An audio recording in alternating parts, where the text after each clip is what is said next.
Hi, my name is Karen Lum. I'm a user experience designer here at Apigee.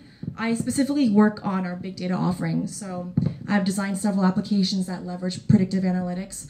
I think the most exciting thing about my job is I get to take something as complicated as big data and I simplify it for an end user. And it's usually someone's a non-data scientist, like a marketer or a customer service agent. And the goal is to help even them understand that you don't need to know machine learning to understand that big data can help you in your business.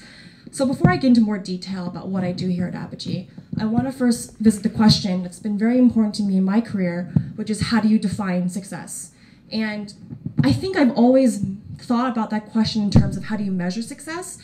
It never occurred to me that maybe I need to take a step back and think about what goals am I even going after? Like, what do I actually want to do?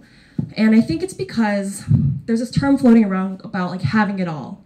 And in my career, I've wanted to have it all. I wanted to be like the full stack designer, and I've whittled down those goals to something that I can be. I find meaningful to me now. So just to take a step back to my career, when I first came out of college, I was doing UI design at a marketing team. So I was doing landing pages, banner ads, product ads, that kind of thing. And to be honest, I wasn't great at it. I didn't know enough about the product space, about the design space in Silicon Valley yet, so I just took whatever I can get. Like we do that when we're first starting out, like whatever opportunity I can get my hands on, I did it.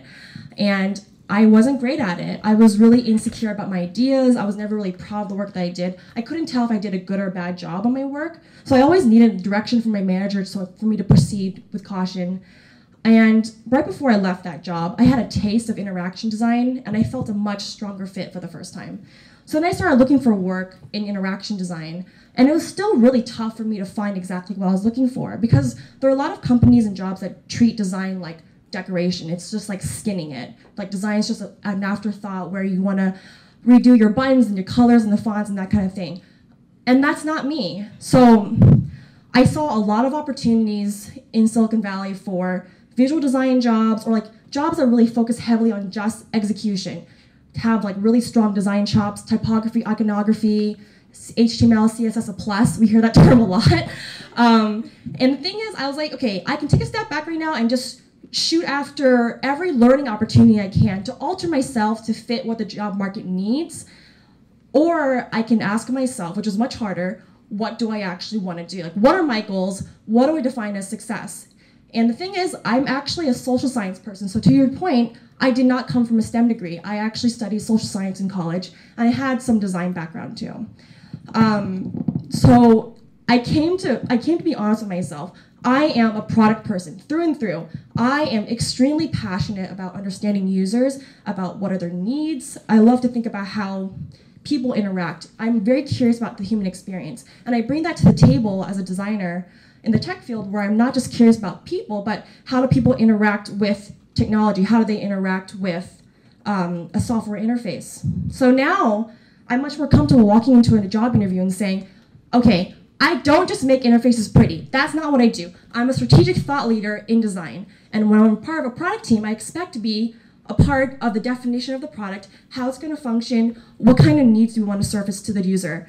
And that's what I do best. I'm not a full stack designer with every skill in the toolbox. I'm over that now. I'll get to it one day, but right now, I'm really passionate about being a part of the product development, and I'm not just skinning the product.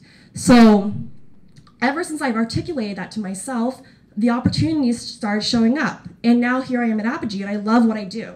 So back to what I said earlier, I work on our big data offering, and which is really exciting because most of the discourse around big data is about the science side, the data science, the technology. I'm much closer to the end user, so I'm responsible for making big data more relatable and more adaptable to our end user, many of whom just don't even know what machine learning is. But it doesn't matter because big data can benefit anyone in their business. I can take a customer service agent and help them understand the voice of their customer so they can reach out to their customer and understand what are your issues and help make that customer happy. And this is all with the magic of big data. But my job is to make that information clear, understandable, relatable. I've learned a lot of really interesting things in this space so far. For example, it's really tempting to unleash the full power of big data to your customer, but I would actually argue that it's not wise to do so because you can't just lay out a ton of information to your user on a poo-poo platter and have them understand it. It has to be parsed out gently so the user can learn at a reasonable pace. I've also learned that to design an interface for big data, it has to have flexibility built into it, because you never know what kind of data you're going to get. Whatever volume, whatever form, whatever structure the data might take, the UI has to fit it. Another thing I've learned is that investing in the information architecture out front is a crucial step before you even start to design the end product. You have to understand your data before you can design the interface that's going to fit it. So I've learned a ton of things now in this space, and I love what I do because I feel like I'm pioneering this new type of design, and I love sharing my work with my teammates. There's a lot of people here doing analytics, big data, and that kind of thing. So I've created internal libraries that share out my design patterns I've created to help at least make my teammates' lives easier when they start working on this kind of thing. So I love what I do because I took the time to step back and stop trying to have it all. I just didn't want to be the full stack designer that can never get fired because I'm just so good at everything, right? I now believe in what I do, and I want the organization that I work for to fit that. And I feel that here at Apigee because, like I said, it's a flat organization. No matter where you are, how many years of experience you have, everyone's opinion is respected. And that's why I love working here. I'm a major part of my product team. I'm doing pioneering work in this burgeoning space of big data and predictive analytics. And I'm aligned with my core values in my career, and I couldn't ask for more right now. So yeah, if you haven't,